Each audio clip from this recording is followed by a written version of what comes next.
to deliver a talk on are Indians buying back their own ideas from the West. A very brief introduction of Mr. Rajiv Malhotra. Probably we'll get more along the way as he speaks. Mr. Rajiv Malhotra is a physicist and computer scientist by training. His career until his early retirement at age 44 spanned the corporate world as a senior executive, strategic consultant, and a successful entrepreneur in the information technology and media industries. At one point of time, he owned 20 extremely successful companies across the globe. Around the mid-1990s, Mr. Malhotra decided to forsake all these activities. He sold his companies for $1 each to the management teams of the companies and settled 75% of his wealth into Infinity Foundation. You can visit it at www.infinityfoundation.com, of which he is a founder and president. He is an active writer, columnist, and speaker on a variety of topics, including the traditions and cultures of India, the Indian diaspora, globalization, and East-West relations. Mr. Rajiv has been appointed to the Asian American Commission for the State of New Jersey, where he serves as a chairman for the Education Committee, which was created to start an Asian Studies program in schools. He also serves as a chairman of the Board of Governors of the Center for Indic Studies at the University of Massachusetts, Dartmouth. The Infinity Foundation itself has sponsored a 20-volume history of Indian science and technology, of which 9 volumes have been published, and I guess 7 of them are available. The balance volumes are under progress, and Infinity Foundation actually lists a large number of ongoing projects as well. Last but not the least, Mr. Malhotra has written 2 very well acclaimed books, Breaking India, The Western Interventions in Dravidian and Dalit Fault Lines, and Being Different, An Indian Challenge to Western Universalism. These books are available outside, personally autographed by Mr. Malhotra. So I would, at this point of time, invite Mr. Malhotra to deliver his talk. Thank you. Wonderful to see so many students here. So it's an interesting topic I was asked to speak on, and it's a major topic of my research, because while I lived in the US for now 42 years, one of the things I've observed is that a lot of knowledge, science, technology, philosophy, religion, all kinds of ideas which I see at conferences, various people claim to have created and originated, and I start suspecting that there's something to do with some kind of an Indian influence here they're not telling me. So I started interrogating, and I found that often the speaker would privately tell me that, I had a guru and I've learned this over 20 years, but I can't say it in front of all these people. And I would say, well, why not? It would be considered plagiarism if you had a source in the West and you denied it. And they say things like, no one will take it seriously if it'll be considered something mystical. I have to consider it hard science, and I won't get grants and things like that.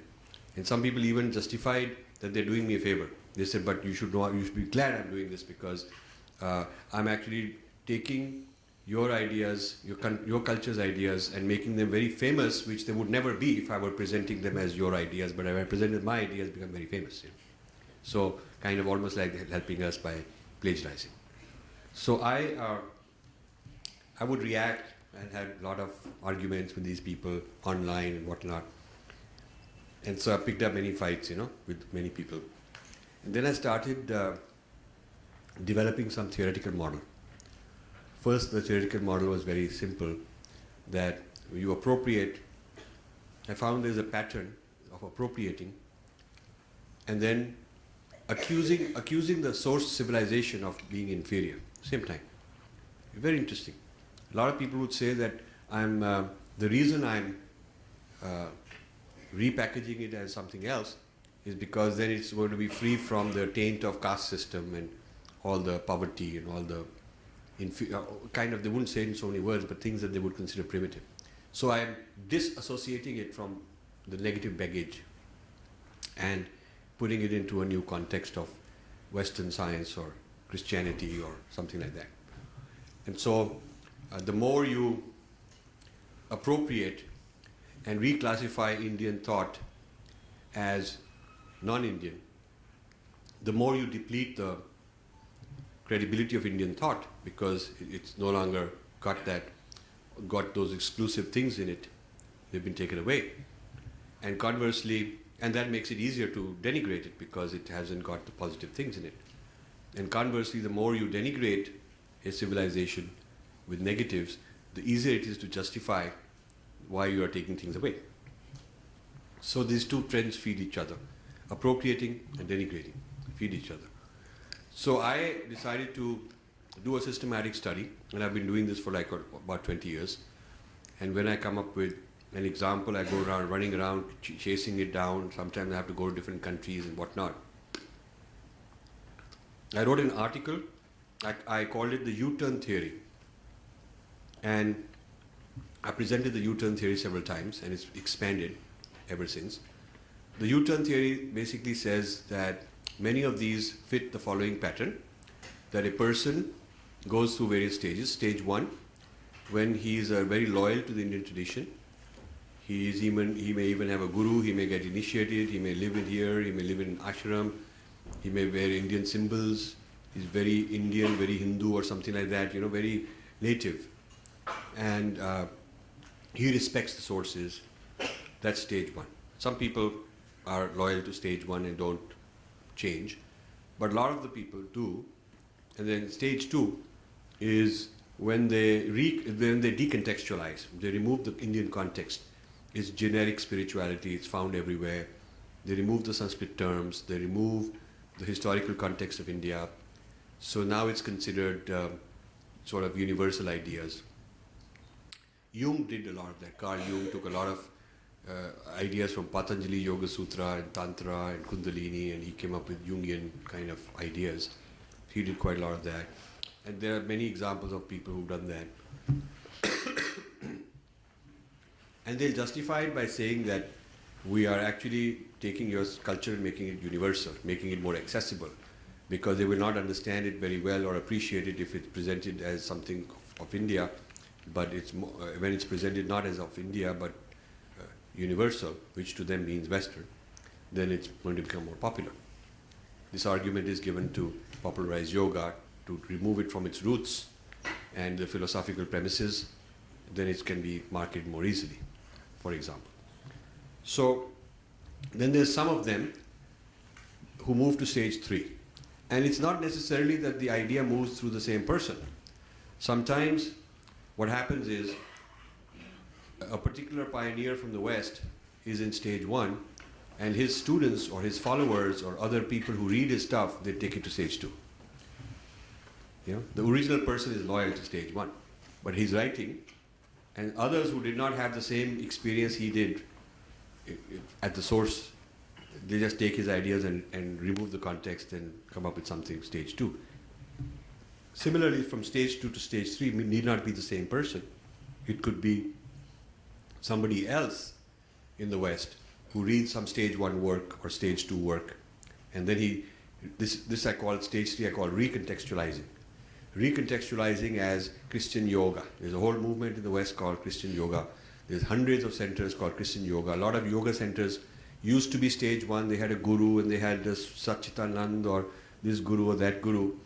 And then they became generic, general spirituality, nothing to do with any tradition. And then now they're repackaged as Christian yoga, very explicitly. Fastest moving form of yoga now in the US is Christian yoga, where this is called Christ Center, and Surya Namaskar is translated as sun salutation, not S-U-N but S-O-N, Son of God.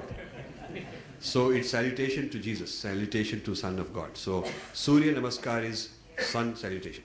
So unless you read carefully that they have said S-O-N, you will say, oh, Surya Namaskar, sun salutation. So it's very subtle sometimes. So that's stage 3. Stage 3 has 2 variations. Sometimes it is religious context in which they put it, and sometimes it is secular Western science context. I'll give some examples, like they take Transcendental Meditation and put it into Neuro Science or something. Or they'll take Ayurveda, remove any context which is, Indian kind of context, and it's just purely health or something. Or yoga becomes just for a health exercise. So that's stage 3. Then stage 4 is when people denigrate the source. They have problems that this culture is inferior, this culture has got a lot of baggage, there's some social problems, there's issues with the society itself. And so stage 4 is very interesting, that there is a huge appreciation of some ideas detached from the Indian source, and simultaneously the person has got a lot of reasons why India is inferior and his own system and his own culture is superior. And this stage 4 is often used as a rationality for appropriation. It means that the reason I'm appropriating is because I'm taking it from an inferior foundation, an inferior platform to a superior platform, so I'm helping, I'm improving it. Often they'll say, I'm taking this old idea that was from India, but we are modern rational people, we are modern rational Western science and not Eastern mysticism. So you are Eastern mysticism and the world needs rational Western science, so by Americanizing it, we are improving its chances and making it better. So this business of dismissing India as non-rational, irrational, unscientific, which is not true, is used as an excuse to appropriate. But that's, thievery is thievery.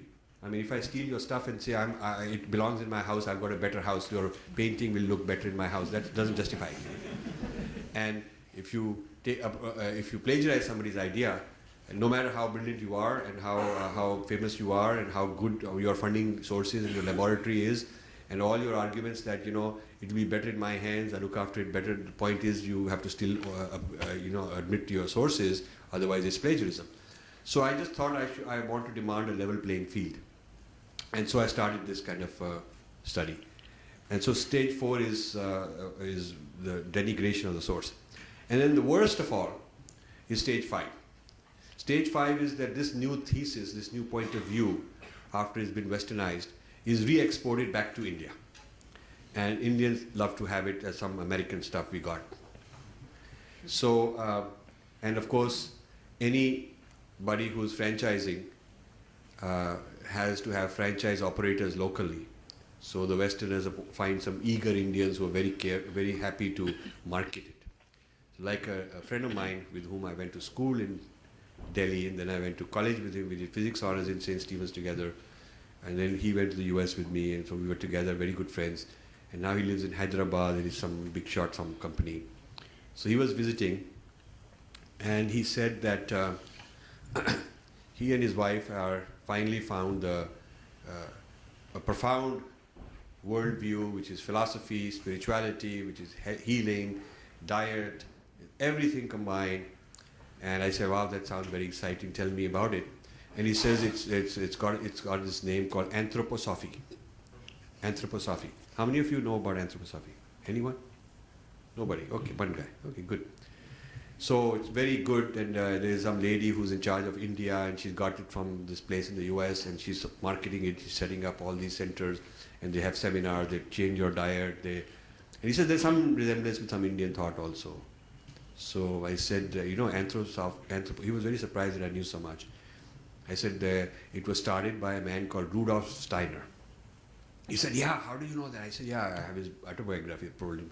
I have all these books, and he critiqued the Bhagavad Gita, he wrote all kind of things, So, so then he got a little nervous, Then I said, all this is good for westernized Indians like you feel very happy, but this is basically Hindu thought and Hindu practice. I told him very straight. And he was very nervous. He said, no, but they are scientific people. They have rationalized everything. They have proven everything. I said, yeah, but I know who Rudolf Steiner was. You know his life. You know his life story. And he says, no. So I said, he was a theosophist. He was a theosophist. Theosophists got a lot from India, we know that. Theosophy had a lot of interactions with Indian thought in the 1800s. And when Annie Besant appointed J. Krishnamurti to be head of the Theosophy movement, Rudolf Steiner was very ticked off because he thought he ought to have been the leader. But she chose J. Krishnamurti to be the leader. And so Rudolf Steiner left and started his own organization, took all this knowledge, and he called it Anthroposophy, and that is what it is. So I told this to my friend, and he was so upset, you know. And anyway, I did want to make it one of my case studies in my book, U-Turn, this business, because I come across such examples and I want to also get the information. So I got him to introduce me to this lady in India who is supposed to be a very big shot. She's head of this whole movement in India. I talked to her and got her website and all that. And of course, such people get very nervous and scared of me because they feel that I'll kind of expose something or criticize or something like that. But anyway, that's an example of stage 5. A man called Harold Gardner, who is considered to be the pioneer of this theory of multiple intelligences from Harvard, very old guy now, and it's considered to be a great theory that the human mind has got many kinds of intelligence, not just logic, but many kinds of intelligence, different faculties, and each has to be developed and each has to be measured. It's become big in HR and in education and so on. And so I was very surprised. He was last time I was here, he was on a lecture tour, Infosys. He's big. Some relative of mine in Tata is saying, you know, we're all going, all the top management, the latest thing now is, you know, Harold Gardner's multiple intelligences, we are bringing it into our corporate culture. So I said to them that Harold Gardner in the 60s and 70s got this from Sri Aurobindo's idea of planes and parts of being. Sri Aurobindo has this theory that the person has many planes of consciousness and many parts. There are many parts to me, many parts to a person. So he called it planes and parts of being. And he wrote books on it. And he's written on the education theory that says that you have to educate a child, many planes, many parts of the child, and not just one or two. So this means tactile, narrative, storytelling, dance, music, emotions, all the different things have to be harmonized and educated. So when I said this is, you are basically consuming Sri Aurobindo's thoughts, you turned from the US back with the American stamp, could make you feel very good. These guys could not handle it. So this book I'm writing is meant to kind of really give these examples and proof of these kind of things. Just recently, well, there is a man called Herb Benson. Herb Benson, I'll tell you his story. He's now 90. He's been a big shot at Harvard Medical School and started his own big business and research center funded by the National Institute of Mental Health in Washington. And he was studying, in the 60s, he was studying Transcendental Meditation from a medical point of view with Maharishi's organization in Iowa to find out what are the medical effects, and he found that there were profound medical benefits. So then his first paper or so, he acknowledged that he's studying TM. Then he stopped calling it TM, he coined his own trademark term called relaxation response. That's a medical term coined by him, and he termed it relaxation response, and he described the TM technique, exactly the same steps, exact if you draw a column of how the TM instruction manual is and how he taught it, the same thing. And he said wherever they're going to say Om, you can say one. And it gives you a nasal sound and gives you something similar, like that. So he produced a huge amount of research, became very famous, became a head of a big center in Harvard. And of course the TM people are very upset that he's plagiarized and never given them credit and become so famous and got all this money, and you know other spin-offs who are his students and students become big lineages have been formed. So I wanted to include him as a case in my database so I can write about these people. And I couldn't get the definitive proof, because after the one paper where he acknowledges TM, then he stops acknowledging in such a disciplined way that you can't prove that he's still researching the same thing. It looks suspiciously similar. And the TM people say that he was recruiting their people and doing research with their help and all that. But how do I go back and prove it? And then suddenly, about 8-9 months ago, I get an email from an Indian PhD student in Duke University on Neuro Science he's doing. So he just writes and says, I've seen your work and read your watched your YouTube, how can I help you? I get a lot of these offers to help. And 90% of them are they don't materialize, because when you ask them to do something concrete, they run away. They just want the idea of helping, but nothing concrete they do. So I thought this is one of those nuisance. So I usually tell them to, okay, go read my stuff and go get, I mean, I don't really have time to guide and manage so many helpers, because a helper can also become a liability on you. But this guy was very persistent. So he says, please test me on something. I know you've had bad experience. You give me something I can do in 2 weeks, then I will do it. If I don't do it, then you drop me. I said, that's pretty good. At least he's put me on the spot. So I said, okay, you're a neuroscientist. Now I'm doing these U-turn case studies in many, many disciplines. I'm looking at it in various fields. And one of them is neuroscience, one of the fields. So I'll give you 4 or 5 names of big name American scholars in neuroscience who I feel have appropriated from Indian thought without attribution. And some of them I can prove, I need more data. Some of them I can't prove, but I would like you to tell me if you can do anything concrete. And it would be nice if you can do anything on even one of them. And in 2 weeks, you don't have to produce any great data, but at least tell me which one you want to pursue, if there is one. So he surprised me. He came back well within that 2 weeks, and he said, Herb Benson, same guy, Harvard guy, TM, he was on my list of 3 or 4. So he said, Herb Benson has turned over his entire life, private diaries and notes and archives, everything is turned over to the Harvard Library, and they're going to create a special Herb Benson cell, a Herb Benson archive, and the librarian is cataloging it. And it seems that we can get permission to check it out and look at it. So I said, wow, this is big stuff. If you can get access to it, maybe we'll get some proof. So we developed a plan that he won't mention my name, because then he'll certainly not get in.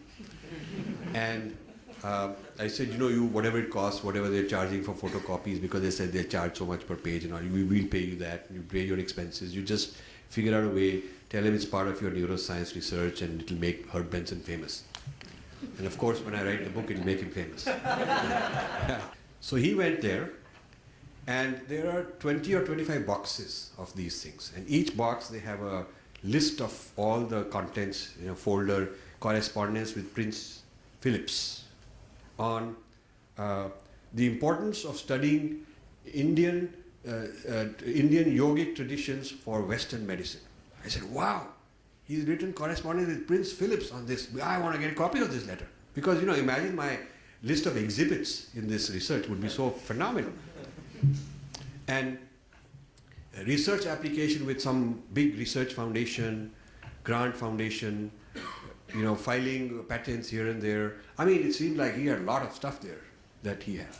So what this fellow found out is that certain items are available upon special clearance, and other items are not available which concern a third party, like Prince Philip. You have to get that guy's permission also. It's a private letter, So anything that concerns another person, you can't get. So I said, okay, you go get whatever you can. Now I've given him a project. I've said, okay, I've given you 5 or 10 major headings of what I'm looking for. Yeah. One is wherever he acknowledges that this is Indian source and he's looking for funding, I want those things separated, put in a place. Wherever he's doing comparison of Indian thought with Western medicine, Western neurology to show what is new about Indian thought, I want to have that. So this guy is working on this project. And probably this will be a book, not just one little chapter, it will be a book on this one fellow. So I have, over the last 20 years, I would say at least 50 very, very big cases. Big cases, like this one is one of those. Huge, like very big happening, which is not acknowledged. The perpetrators are old, some are dead, some will be dead soon, this evidence will be gone, and nobody seems to think it's important, and I think it is very important. So I've been studying this. I've looked at the history of yoga, becoming neutralized yoga, then becoming Christianized yoga. I've looked at that. I've looked at Indian dance, Bharatnatyam dance becoming Christian dance, which is very interesting. Very interesting. A lot of Christian dance academies where, like there's a Bharatnatyam dance in academy, the biggest one in New Jersey. A lot of Indian parents send their kids to that. But what they don't know is the content of what's being taught. So when they're giving a demonstration and some performance with Indian students, they all talk about the traditional sources, the traditional themes, Krishna, and all these kind of dances they're doing. But when they go to, perform in Broadway or perform in some mainstream place, then it suddenly becomes a dance about the story of Jesus and Mary or something like that, Different story, a Christianized story. Same style, dress, language, but the story content, the message, the substance of the message changes. It's very interesting. So I've looked at, there's a person in Poland who died some time back, and a lot of the modern dance, this is not Indian classical dance, but modern dance, looked like very westernized dance. He's supposed to be the father of this new system of dance. And accidentally, I found out that he actually got this from India. And the way I found out is I was sitting in Delhi, we had organized this conference on psychology, Indian sources of psychology, and we had 500 people from around the world. And so I was sitting and having lunch, and different people attending were sitting there. And so at my lunch table across was a couple from England, and so we were all introducing each other. And so she said, we are touring India, we are dancers. And so I said, well, how did you end up in this conference? So she said, oh, my entire work has to do with yoga and its influence on European dance and whatnot. So anyway, so I engaged her. So she told me about that a lot of, during the lunch I picked her brain on so many ideas that had originated from this one Polish guy. He had gone in the 50s to India. It was part of the USSR. He was some Soviet guy. So the Soviets had this idea that there are yogis who have some extraordinary capabilities. And this could have defense applications. This is what the Russians thought. That maybe yogis can fly, or they can drop some bomb, or they can do something. Maybe they're clairvoyant and they can spy from a long distance. They heard that there is some potential, and the CIA is doing some research, which is true. There's a lot on the CIA research on Patanjali's Yoga Sutra. Huge amount of this research came out in the 80s. One of the guys, he wrote some books that I've looked at. And so the Russians were doing it, CIA was doing it, and this guy was sent to find out if something the yogis were doing which is not known in the West, anything.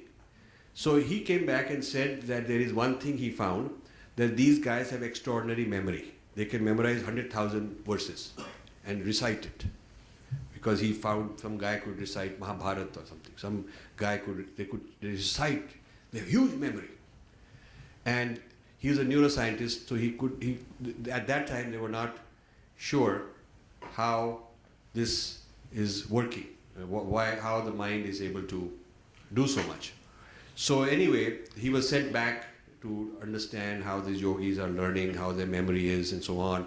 And then he learned other things. He learned some of the movements, body movements, and how the dance is a form of yoga and how you internalize. So he became quite good at all these things and became a sincere follower of some Indian people.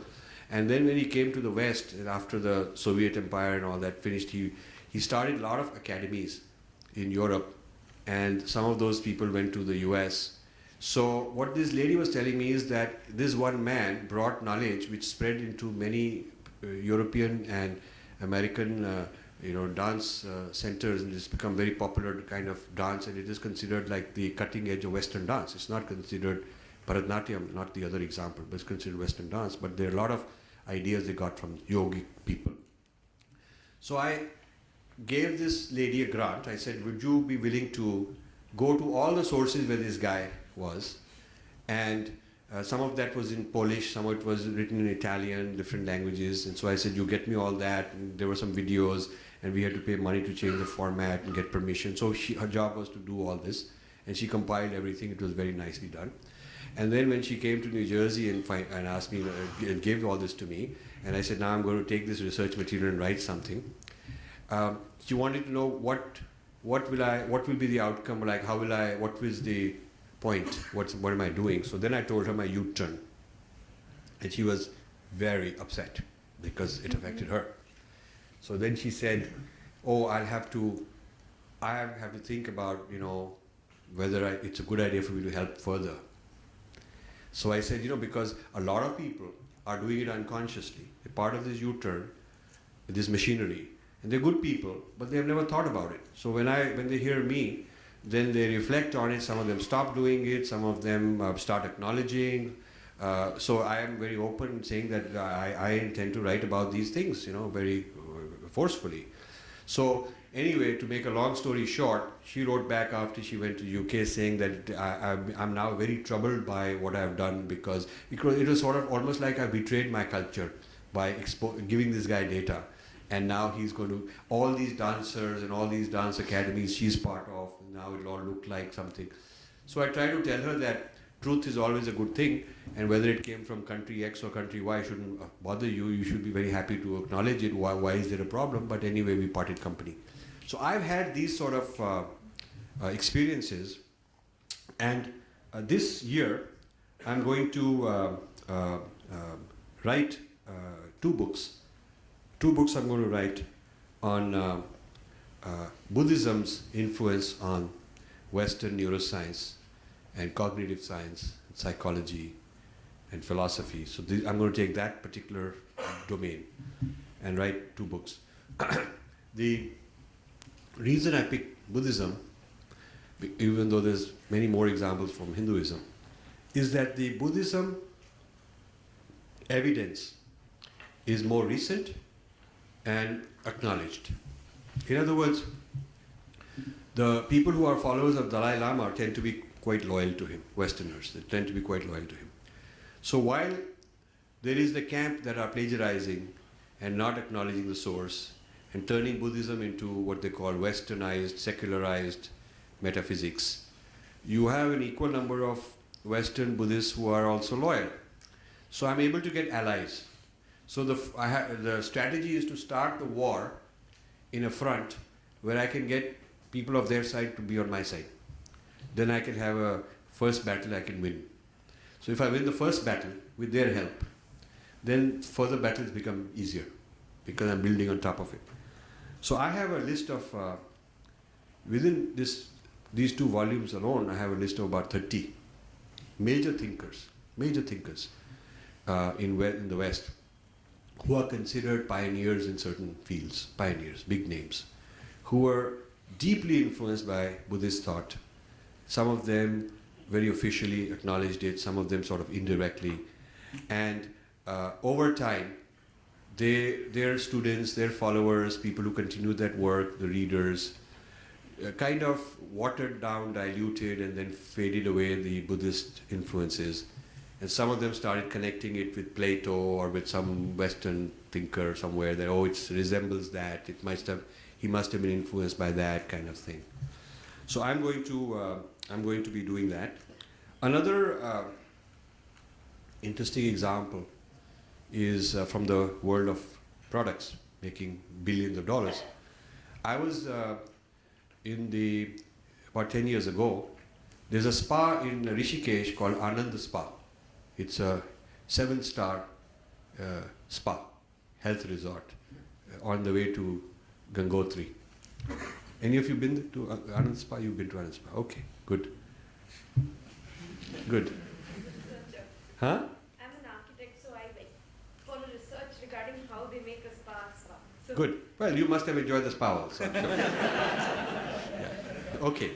So, I was with two American school teachers because my foundation started a project to bring American school students in March to India. They have a course called World Religions, and it was not very well done from an Indian religion point of view. They were very biased and misinforming them. So I sponsored the school to introduce India in a very positive way, the religions of India, all the religions of India. And I brought in their teachers with me to take them to various places. We went to Nepal, and, we went to Rishikesh, we went to various places. So they got a very good idea, and then they started bringing students to this country, on a regular basis. It has changed many students' lives and many students' ideas about India because of this.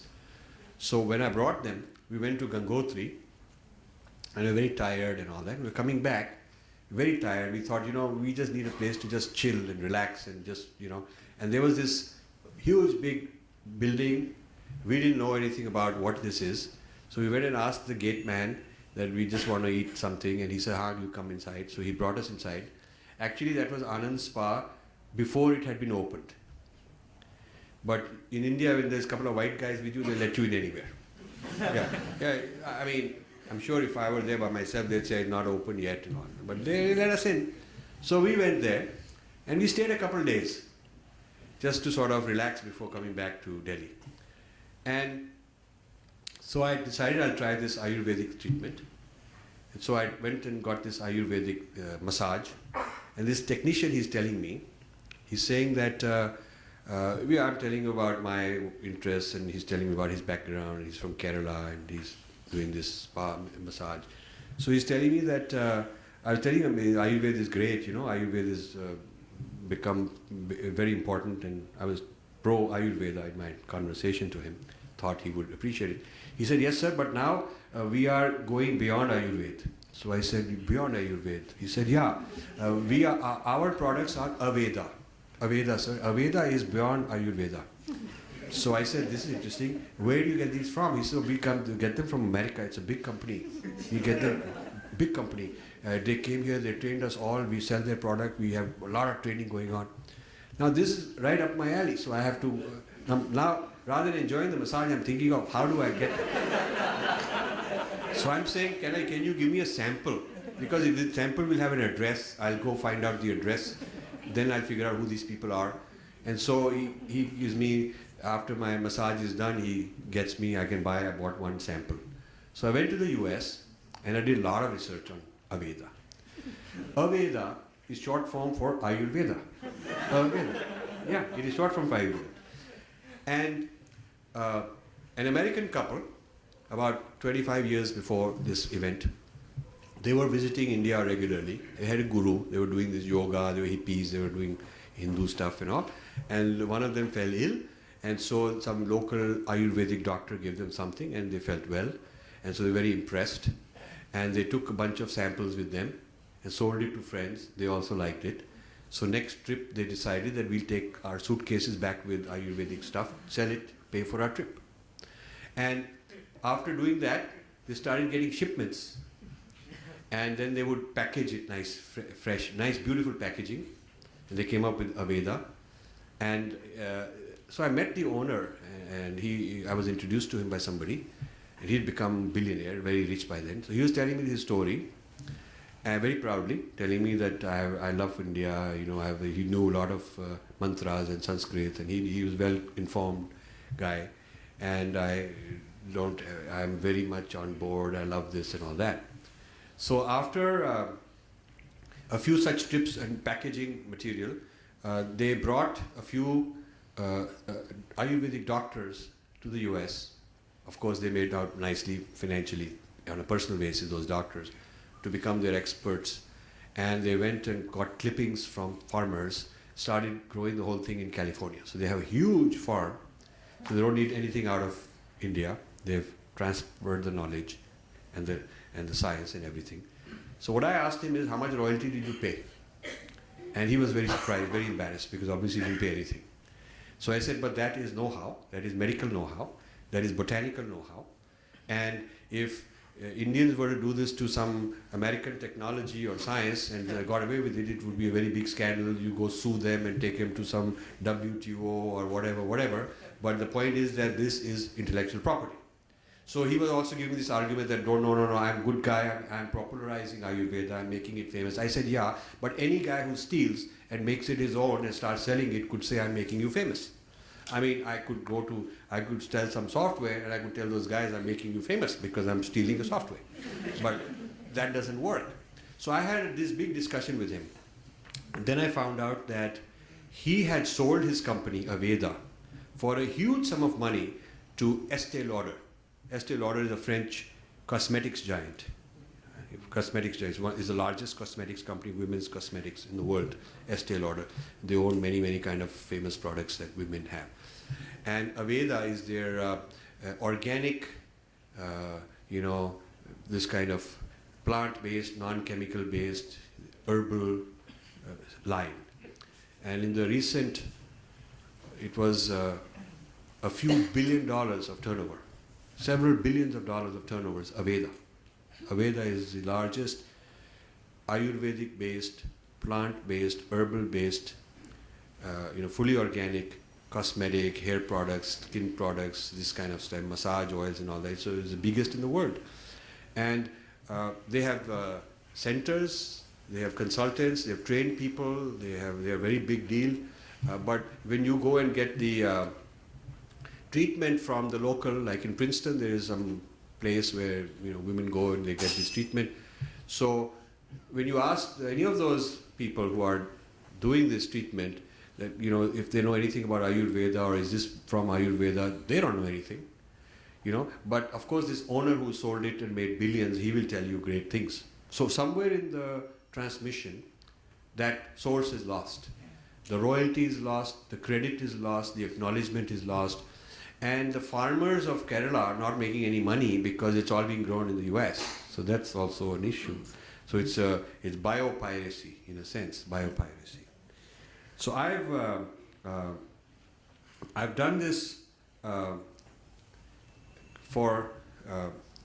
keep pursuing these kind of leads, and I keep figuring out what's the motive, how did it happen, and they are all different. Every one of them follow a different trajectory, different logic, different reasons. But my overall model is fairly robust. It seems to fit pretty much most of the cases that I've come across. Not everybody goes through all those phases. Not everybody goes through those stages in the same sequence I described to you, because people skip those stages or they go in some other stage, and some of them stop at a certain stage and they're successors and followers and continue. But nevertheless, that pattern overall is there. So I think that Indians are losing a large part of civilization and know-how to this process. For the simple reason, the question is why, what is the Indians' fault in this? And the Indians' fault in this is that some of the teachers and gurus didn't think that there was enough market in India, there's more market in the West, so that it would be easier to sell it to those guys because they're more appreciative. So, to some extent, you could say the gurus and teachers, poor farmers and whoever were involved in exporting this knowledge without being concerned about credit and attribution and all of that, were opportunistic. It was good business for them. Some of them say that knowledge is knowledge, sir, kya hota hai, everybody, world, it's for the good of the world. They have this attitude also, which is part of our culture, true, that you share these things, you don't worry about benefit to you. But we live in a world where, either it should be level playing field, everybody should say that they have some knowledge, we should be able to get it too, without paying royalty. So either it should be that intellectual property is free, or you live in a world where there is intellectual property concept, it's a form of property, then we have to also protect ourselves. It should be the consistency. Then there are Westerners who feel that they are adding value. So the reason they claim it as their own is that they have done some processing. It's not the raw form that they got it from India. They're improving it. Most of the value added they feel is in validating, legitimizing. They put it through some tests. They make it more market friendly. So they've repackaged it so that all that entitles them to claiming ownership. So this is now why I'm doing it. As it's one of my 5 or 6 big areas of research and writing, this U-turn. Why I'm interested in it is, I think that first, Indians will have a sense of pride and appreciation about their own civilization once they realize that many things that they have neglected and ignored are being put to good use by Westerners. And Westerners being more credible people in the eyes of a lot of Indians, and Indians having kind of inferiority complex compared to them, unfortunately, get very impressed that if they're doing it, must be right, must be valid. Like I was mentioning earlier, I got a grant proposal from IIT Kharagpur about a decade ago when they were going to celebrate their 50th anniversary. They wanted a week-long conferences on various topics, and they wanted my foundation to sponsor a conference on mind science, which is a topic of great interest of mine. So I asked them for details on what the conference will consist of, who will be the speakers, what will be the topics, and to my surprise and disappointment, all the speakers and all the topics had to do with Western psychology. There was not a single person who was planning on being brought for Indian psychology. And so I wrote back to them saying, I'm interested in sponsoring, but I want at least one panel should be on Indian models of mind and psychology. And I have a copy of that email still. I got this email saying, but we are not chauvinists, sir.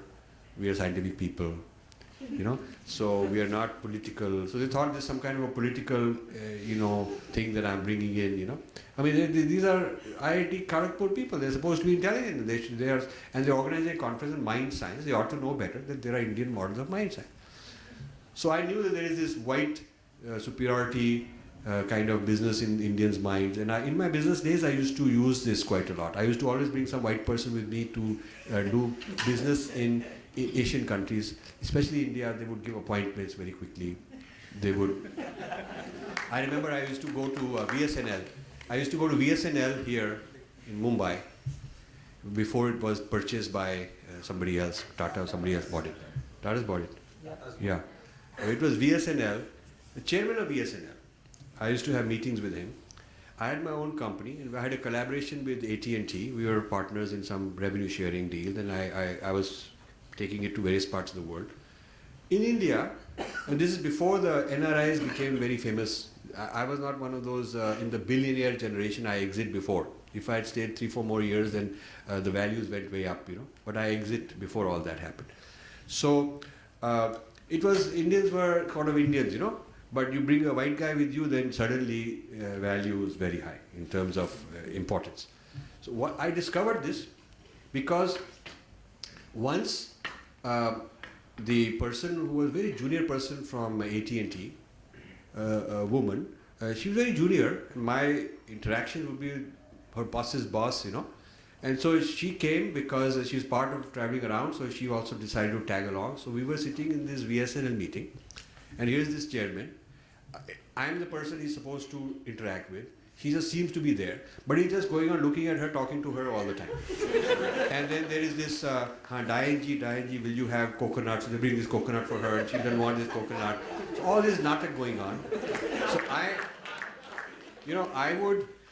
I would ask him a question in the negotiation, and he would answer it to her. It's very strange. Now it didn't click that this is an opportunity for me to exploit this, this psychology I can exploit. But later, I also had a company in Indonesia. In Indonesia, I owned a company. So those guys, we were very close. I used to take them out, become friends with them and all. They all had Hindu names like Ram, Sita, like that. They're Muslims, but they're Hindu names. Very interesting. Their language is called Bahasa in Indonesia. All the banks and street names are Hindus. So I wanted to understand more about their history and their culture and why is it so. So they were very good. They brought in a university professor who was historian of their country, so I got to know that person. So they said to me that we are originally, we see our history as people who brought this, the civilization first came from India. And that is the basic civilization. And we never denied it. And then there was a second wave of Chinese influence. So there's a mixture of Indian and Chinese, but Indian is deeper. And then in the 14th century or 15th century or something, Gujarati sailors, traders, came and brought Islam. And so it was never violent, it was peaceful, and some rulers, some big shots got converted, and so everybody else got converted. But we never stopped being Hindu also. This kind of an attitude.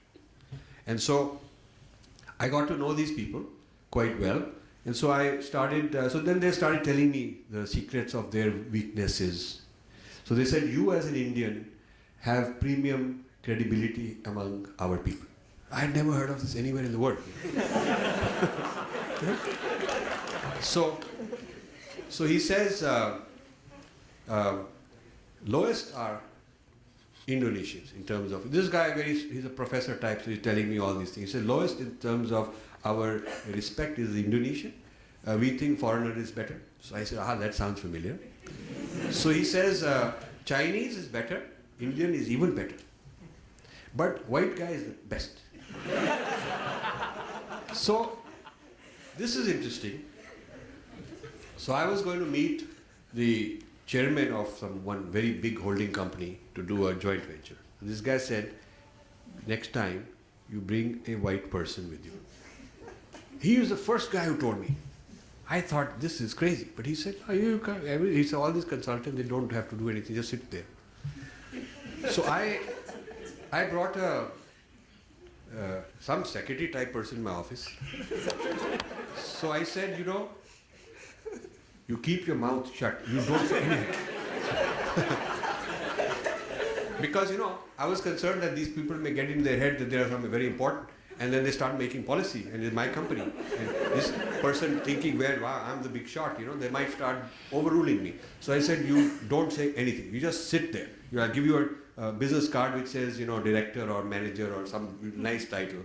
So we all give cards and you give your card and I'll introduce you, just sit there. And basically, you just call and fix an appointment and tell that I'll be coming with my boss and we'll be coming, and then you fix an appointment, we'll have dinner with them. So that's all you have to do.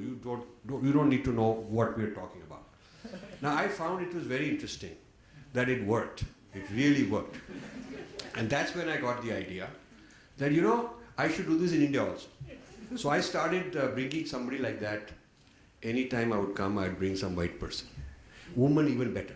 Yeah. Yeah, it's true. And once, I was not able to bring the person who would normally come with me.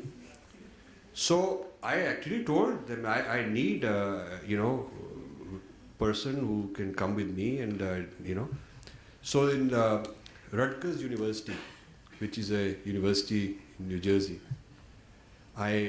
somebody said, you get some actor. He's a very smart guy. He says, why are you paying all these people so much? You just get actors are out of work, they'll be available for very little money for a free trip. An actor can play dialogue very nicely. So